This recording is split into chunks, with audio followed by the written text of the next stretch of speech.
নমস্কাৰ বন্ধুসকল পুনৰ স্বাগতম জনাইছো নতুন এটা ভিডিঅলৈ আজি আমি আলোচনা কৰিম AHSEC 2016 geography question paper solve হয় 2016 চনৰ যি জিওগ্ৰাফিৰ কোৱেশ্চন পেপাৰটো আছিল সেই কোৱেশ্চন পেপাৰটো আমি সলভ কৰিম হয় ইয়াৰ আগতে মই পাৰ্ট 1 ভিডিঅ বনাইছিলো যদি তোমালোকে ভিডিঅটো চোৱা নাই তেনেহলে ডেসক্ৰিপচনত লিংক থাকিব পাৰ্ট 1 ভিডিঅটো চাই লবা কাৰণ আগৰ যিবোৰ 1 কোৱেশ্চন নম্বৰ 1 ৰ পৰা কোৱেশ্চন নম্বৰ 3 লৈ যিমানবোৰ কোৱেশ্চন আনসাৰ আছিল সকলোবোৰ পাৰ্ট 1 ত আলোচনা কৰিছো আৰু যিবোৰ ৰৈ গল আজি আমি সেইবোৰ পাৰ্ট 2 ত আলোচনা কৰিম ওকে তো যদি প্ৰথমবাৰ চেনেলটোলৈ ভিজিট কৰিছা তেনেহলে চেনেলটো সাবস্ক্ৰাইব কৰি লো আৰু লগতে বেল আইকনটো প্ৰেছ কৰি অল কৰি লবা তো আহা আজি আমি 2016 জিওগ্ৰাফি কোৱেশ্চন পেপাৰটো অতি সহজতে আলোচনা কৰো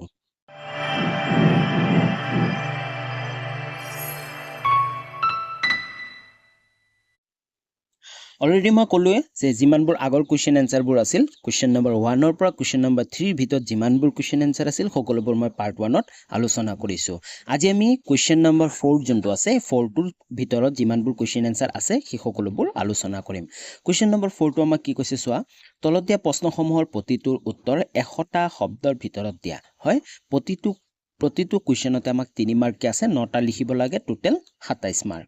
ওকে তো কোৱেশ্চন নম্বৰ এ টো আমাক কি দিছে চোৱা জনসংখ্যা বৃদ্ধিত বিজ্ঞান আৰু প্ৰযুক্তিবিদ্যাই কিদৰে সহায় কৰে হয় প্ৰশ্নটো পঢ়িলে আমি বুজি পাম যে জনসংখ্যা বৃদ্ধি মানে কি তোমালোকে প্ৰথমত লিখিব লাগিব যে আসলতে জনসংখ্যা বৃদ্ধি মানে কি তাৰ পিছত তোমালোকে লিখিবা যে বিজ্ঞান আৰু প্ৰযুক্তিবিদ্যাই কিদৰে জনসংখ্যা বৃদ্ধিত সহায় কৰিছে ওকে তো উত্তৰটো চোৱা এটা নিৰ্দিষ্ট সময়ৰ ব্যৱধানত নিৰ্দিষ্ট চাৰিসীমাৰ ভিতৰত ঘটা অধিবাসীৰ সংখ্যাৰ বৃদ্ধিকে জনসংখ্যা বৃদ্ধি বুলি কোৱা হয় বুজি পালা এটা নিৰ্দিষ্ট সময়ৰ ব্যৱধানত নিৰ্দিষ্ট চাৰিসীমাৰ ভিতৰত যিকোনো অধিবাসীৰ সংখ্যা যেতিয়া বৃদ্ধি হয় ন এই বৃদ্ধি হোৱাকে আমি কি বুলি কম জনসংখ্যা বৃদ্ধি বুলি কম তাৰ পিছত চোৱা জনসংখ্যা বৃদ্ধিৰ বিভিন্ন কাৰণসমূহৰ ভিতৰত বিজ্ঞান আৰু প্ৰযুক্তিবিদ্যাৰ উন্নতি অন্যতম হয়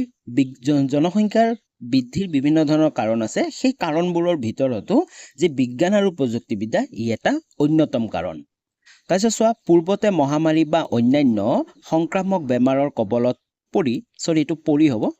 বহুতো মানুহ মৃত্যুৰ মুখত পৰিছিল হয় পূৰ্বতে আমি আগতে আমি শুনা পাইছো আমাৰ ককা আইতাৰ পৰা শুনা পাইছো যে আগতে অমুক বেমাৰ এটা হৈছিল বহুত মানুহ মৰিছিল হয়নে তো আগতে হেনেকুৱা হৈছিল যে পূৰ্বতে মহামাৰী বা অন্যান্য সংক্ৰামক বেমাৰৰ কবলত পৰি বহুতো মানুহ মৃত্যুৰ মুখত পৰিছিল কিন্তু এতিয়া চোৱা কিন্তু বিজ্ঞান আৰু প্ৰযুক্তিবিদ্যাৰ উন্নতিয়ে বিভিন্ন প্ৰতিষেধক আৱিষ্কাৰ কৰি এনে বেমাৰসমূহ নিয়ন্ত্ৰণলৈ আনিবলৈ সক্ষম হৈছে কিন্তু বৰ্তমান সময়ত যদি সেই আগৰ যিবোৰ মহামাৰীবোৰ আছিল এই মহামাৰীবোৰ বৰ্তমান সময়ত ডাঙৰ বেমাৰ বুলি কোৱা নহয় কাৰণ বিজ্ঞান আৰু প্ৰযুক্তিবিদ্যাৰ উন্নতিয়ে বিভিন্ন প্ৰতিষেধক আৱিষ্কাৰ কৰি এনে বেমাৰসমূহক নিয়ন্ত্ৰণলৈ আনিবলৈ সক্ষম হৈছে বুজি পালা তাৰ পিছত চোৱা চিকিৎসা বিজ্ঞানৰ উন্নতিৰ বাবে টিউবাৰকলছিছ বেমাৰ পূৰ্বৰ দৰে দুৰাৰোগ্য হৈ থকা নাই হয় এটা বেমাৰৰ উদাহৰণ দি দিছে যে চিকিৎসা বিজ্ঞানৰ উন্নতিৰ বাবে টিউবাৰকলছিছ বেমাৰ পূৰ্বৰ দৰে এতিয়া দুৰাৰোগ্য হৈ থকা নাই তাৰ পিছত চোৱা আমাক কি কৈছে এই উন্নতিৰ ফলতেই পলিঅ'ৰ দৰে সমস্যাও ভাৰতবৰ্ষৰ পৰা 100% নিৰ্মূল হৈছে হয় এই বিজ্ঞান আৰু প্ৰযুক্তিবিদ্যা বা চিকিৎসা বিজ্ঞানৰ উন্নতিৰ ফলতে যি পলিঅ' এটা বহুত মাৰাত্মক বেমাৰ আছিল হয় বেমাৰটো ভাৰতবৰ্ষৰ পৰা সম্পূৰ্ণ 100% কি হৈ গৈছে নিৰ্মূল হৈ গৈছে বুজি পাইছা বিজ্ঞান আৰু প্ৰযুক্তিবিদ্যাৰ উন্নতিৰ ফলস্বৰূপে চিকিৎসা বিজ্ঞানত বিভিন্ন বিভাগ তথা বেমাৰসমূহৰ ওপৰত গৱেষণা হ'বলৈ ধৰিছে যাৰ ফলত বিভিন্ন প্ৰতিষেধক আৰু ঔষধ আৱিষ্কাৰে ৰোগীক আৰোগ্য কৰাত সহায় কৰিছে তাৰপিছত কি কৈছে বিজ্ঞান আৰু প্ৰযুক্তিবিদ্যাৰ যি উন্নতি হৈছে তাৰ ফলস্বৰূপে চিকিৎসা বিজ্ঞানত বিভিন্ন বিভাগত তথা বেমাৰসমূহৰ ওপৰত সদায় কি হৈ আছে গৱেষণা চলি আছে হয় নতুন যদি কিবা বেমাৰ আহে তাৰ লগে লগে গৱেষণা চলাই যেনে WHO হয়নে গৱেষণা চলাই আৰু তাৰ কি প্ৰতিষেধক ওলাব চেষ্টা কৰে আৰু বা ঔষধ তাৰ আৱিষ্কাৰ কৰে তো আৱিষ্কাৰৰ ফলত কি হৈছে যি ৰোগীবোৰ আছে ৰোগীবোৰ আৰোগ্য কৰাত সহায় কৰিছে বুজি পাইছা নেক্সট আমাক কি কৈছে সেইদৰে শল্য চিকিৎসায়ো অস্ত্ৰোপচাৰৰ জৰিয়তে ৰোগীক মৃত্যুমুখী বৰাগীক সুচল জীৱন যাপন কৰাত সহায় কৰে তাৰ উপৰি চিকিৎসা বিজ্ঞানৰ উন্নতিয়ে নাৰী আৰু পুৰুষৰ সন্তান জন্ম দিব নোৱাৰা অক্ষমতা দূৰ কৰি সন্তান জন্ম দিয়াত সহায় কৰিছে হয় আগতে কি আছিল কিছুমান মানুহে কি সন্তান জন্ম দিব নোৱাৰে তো তেওঁলোকে কি বিনা সন্তানতে আছিল কিন্তু বৰ্তমান সময়ত যি চিকিৎসা বিজ্ঞানৰ উন্নতিৰ ফলত যিসকল নাৰী বা পুৰুষৰ সন্তান জন্ম দিয়া যি অক্ষতা নাথাকে সেই অক্ষতা দূৰ কৰি সন্তান জন্ম দিয়াত সহায় কৰিছে বুজি পাইছা এনেদৰে বিজ্ঞান আৰু প্ৰযুক্তিবিদ্যাৰ উন্নতিয়ে মানুহৰ মৃত্যুৰ হাৰ হ্ৰাস কৰি আৰু মানুহৰ অক্ষমতা দূৰ কৰি জনসংখ্যা বৃদ্ধিত সহায় কৰিছে হয় এনেদৰে বিজ্ঞান আৰু প্ৰযুক্তিবিদ্যাই কি কৰিছে বিভিন্ন ধৰণৰ যিমানবোৰ মানুহৰ বেমাৰৰ সমস্যা আছিল বিভিন্ন ধৰণৰ সমস্যা আছিল সমস্যাবোৰ দূৰ কৰি কি কৰিছে জনসংখ্যা বৃদ্ধিত সহায় কৰিছে বুজি পাইছা আৰু এই বিজ্ঞান আৰু প্ৰযুক্তিবিদ্যা এটা মোষ্ট ইম্পৰ্টেণ্ট কাৰণ বৰ্তমান সময়ত জনসংখ্যা অধিক মাত্ৰাত বৃদ্ধি হোৱা বুজি পাইছা বুজি পালা তোমালোকে নেক্সট কুৱেশ্যন আগবাঢ়ো নেক্সট কুৱেশ্যন আগবঢ়াৰ আগতে যদি এতিয়ালৈ চেনেলটো ছাবস্ক্ৰাইব কৰা নাই তেনেহ'লে চেনেলটো ছাবস্ক্ৰাইব কৰি লোৱা আৰু লগতে বেল আইকনটো প্ৰেছ কৰি অল কৰি ল'ব নাপাহৰিবা কাৰণ নেক্সট ভিডিঅ'বোৰ যেতিয়া দিম ন সেই নেক্সট ভিডিঅ'বোৰৰ নটিফিকেশ্যন তোমালোকে পাব লাগিব হয়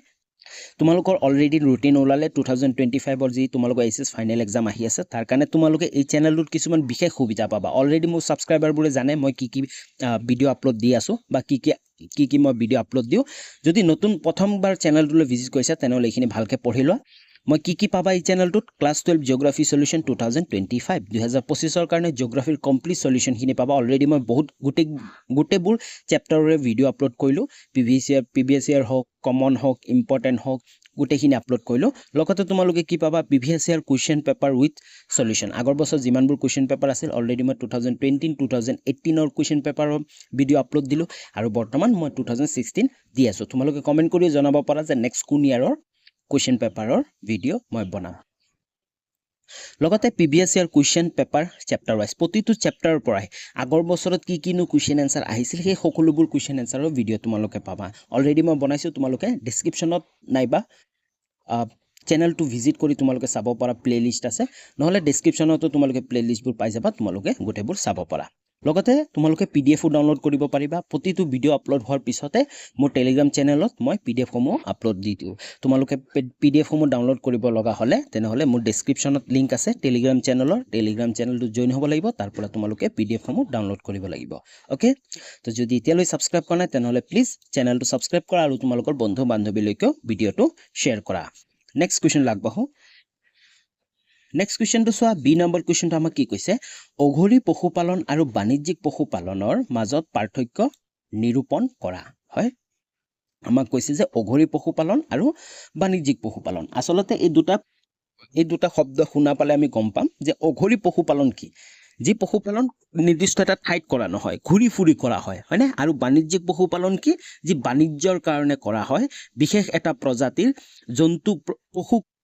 পশুপালন কৰা হয় আৰু এটা নিৰ্দিষ্ট ঠাইত কৰা হয় বুজি পাইছা তো আমি উত্তৰটো চাওঁ অঘৰী পশুপালন আৰু বাণিজ্যিক পশুপালনৰ পাৰ্থক্য ক নম্বৰটো চাওঁ আমাক কি কৈছে অঘৰী পশুপালন ব্যৱস্থাত পশুপালকসকলে পশুসমূহৰ খাদ্যৰ সন্ধানত এঠাইৰ পৰা আন ঠাইলৈ প্ৰব্ৰজন কৰিব লগা হয় যি অঘৰী পশুপালন আছে সেই ব্যক্তিসকলে কি খাদ্যৰ সন্ধানত এটা ঠাইৰ পৰা আন এটা ঠাইলৈ কি কৰিব লগা হয় তেওঁলোকে প্ৰব্ৰজন কৰিব লগা হয় আনহাতে বাণিজ্যিক পশুপালন ব্যৱস্থাত পশুসমূহক একডোখৰ ঠাইত লালন পালন কৰা হয় মই ক'লোৱে আনহাতে যিবোৰ বাণিজ্যিক পশুপালন আছে সেই সকল ব্যক্তিয়ে কি কৰে পশুসমূহক এটা নিৰ্দিষ্ট ঠাইতে লালন পালন কৰে খ নম্বৰটো কি কৈছে চোৱা খ নম্বৰটো কৈছে অঘৰী পশুপালন ব্যৱস্থাত নিৰ্দিষ্ট এটা অৱস্থানৰ ঘাঁহ বনবোৰ অতি কম দিনৰ ভিতৰতে তৃণভোজী জন্তুৰ বৃহৎ পাল একোটাই খাই শেষ কৰাৰ ফলত সেই ঠাইত জন্তুসমূহৰ খাদ্যৰ অভাৱ ঘটে বুজি পাইছা যিহেতু তেওঁলোকে কি কৰে অঘৰী পশুপালন কৰে হয় বিভিন্ন ঠাই ঘূৰি ফুৰে তো এটা ঠাইত যিমানবোৰ তৃণভোজী যিবোৰ ঘাঁহ বনবোৰ আছে গোটেইবোৰ তৃণভোজী জন্তুৱে খাই শেষ কৰি পেলায় আৰু শেষ হৈ গ'লে তেওঁলোকে কি কৰিব সেই ঠাইটো এৰি বেলেগ এটা ঠাইলৈ প্ৰব্ৰজন কৰিব কিন্তু আনহাতে কি কৈছে বাণিজ্যিক পশুপালন ব্যৱস্থাত বিস্তীৰ্ণ অঞ্চলব্যাপী উন্নতমানৰ তৃণভূমি একোখন কেইবাটাও ভাগত বিভক্ত কৰি বেৰি লোৱা হয় আনহাতে যিবোৰ বাণিজ্যিক পশুপালন আছে তাত কি হয় ডাঙৰ এটা ঠাই বেৰি লোৱা হয় উন্নতমানৰ তৃণভূমি এডোখৰ ঠাইত তাৰপিছত কি কৈছে এনে বেৰাযুক্ত তৃণভূমি খণ্ড একোটাত ইয়াৰ ধৰণ ক্ষমতা অনুসৰি নিৰ্বাচিত প্ৰজাতিৰ পোহনীয়া পশু মেলি দিয়া হয় পাছত সেই খণ্ডৰ ঘাঁহৰ পৰিমাণ কমি গ'লে পশুসমূহক কাষৰ আন এটা খণ্ডলৈ নিয়া হয় কিন্তু বাণিজ্যিক পশুপালনত কি হয় যিকোনো পশু মই ক'লোৱে যে যিকোনো পশু তাত এৰি দিয়া নহয় হয় এটা ধৰি লোৱা তোমালোক এনেকুৱা ডাঙৰ এটা ঠাই আছে মই বুজাব চেষ্টা কৰি আছো তেওঁলোকে চাই যে ইয়াতে কি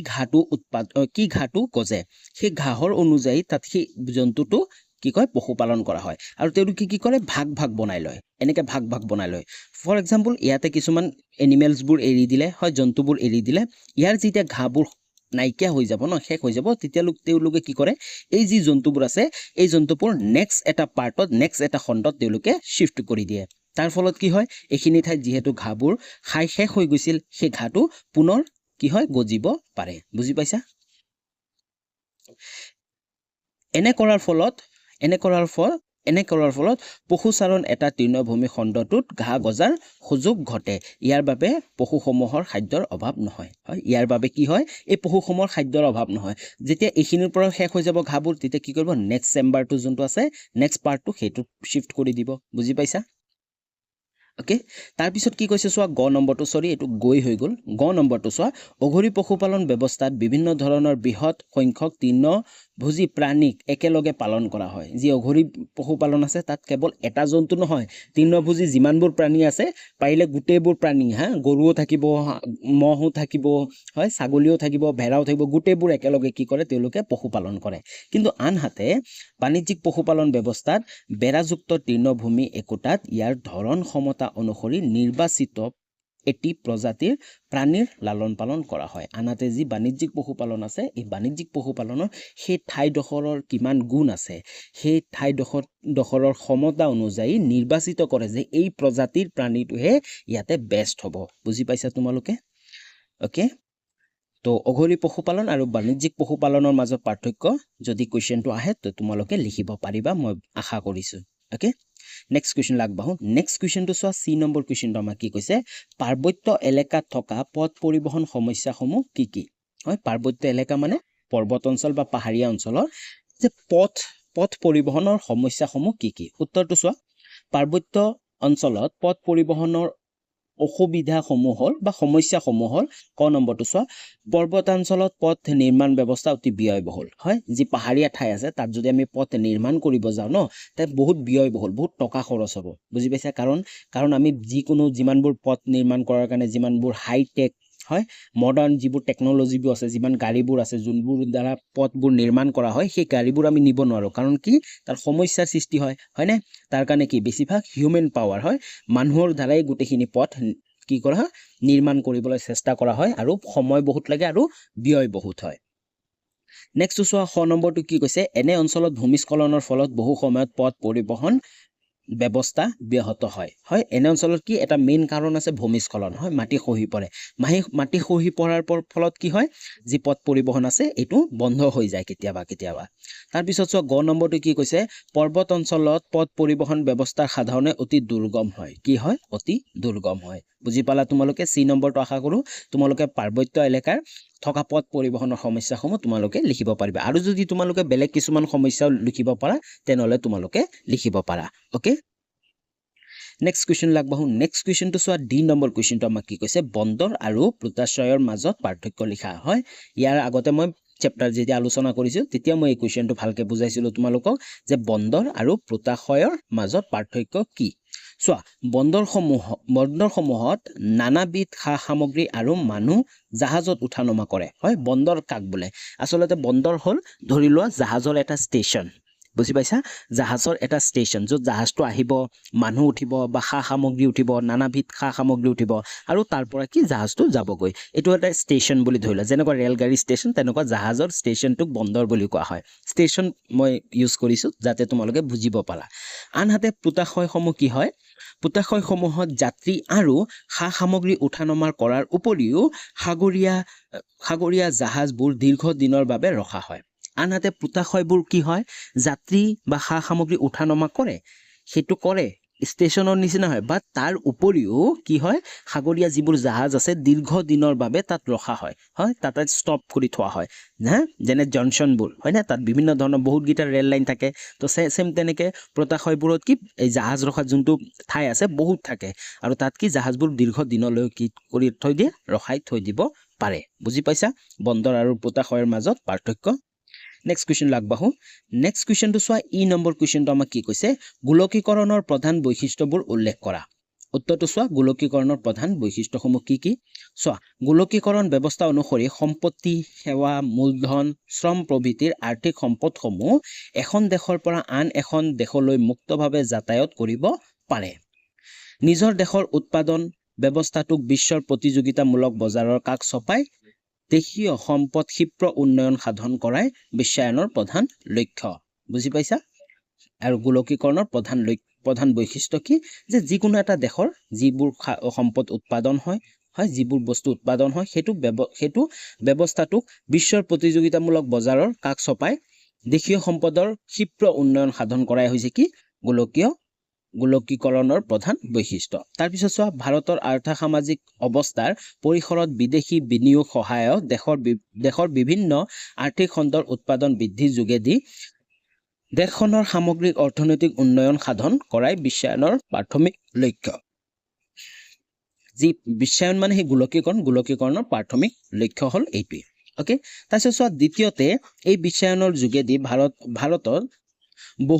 বহুজাতিক কোম্পানীৰ মুক্ত পৰ্দাপণ সম্ভৱ কৰি তোলা হৈছে তৃতীয়তে এই বিশ্বায়নৰ অংশীদাৰ ৰাষ্ট্ৰ হিচাপে ভাৰতৰ বহুতো কোম্পানীৰ পক্ষে আন ৰাষ্ট্ৰৰ অৰ্থনৈতিক পৰিক্ৰমাবোৰত নিজ নিজ যুত্ৰ অনুসৰি অংশগ্ৰহণৰ পথ প্ৰশস্ত হৈছে চতুৰ্থত এই নীতি অনুসৰি ভাৰতৰ বজাৰমুখী বিদেশজাত আমদানি দ্ৰব্যৰ পৰিমাণ বৃদ্ধি পোৱাৰ লগতে এনে দ্ৰব্যৰ ওপৰত আমদানি শুল্ক হাৰত পাইছে ওকে বুজি পালা নেক্সট কুৱেশ্যন আগবাঢ়ো নেক্সট কুৱেশ্যনটো চোৱা নম্বৰ কুৱেশ্যনটো আমাক কি কৈছে প্ৰদূষণ আৰু প্ৰদূষকৰ মাজত পাৰ্থক্য দেখুওৱা হয় প্ৰদূষণ কাক বোলে আৰু প্ৰদূষক কাক বোলে হয় এই দুটা আমি পাইছিলো প্ৰদূষণ চোৱা উত্তৰটো চোৱা ঘাইকৈ মানুহৰ কাম কাজৰ ফলত মাটি পানী বায়ু আৰু জীৱমণ্ডলৰ অন্তত এটা উপাদানৰ গুণগত মানদণ্ড স্থানীয় অথবা আঞ্চলিক পৰিসৰত চকুত লগা মাত্ৰা কমি যোৱা অৱস্থাটোক প্ৰদূষণ বোলে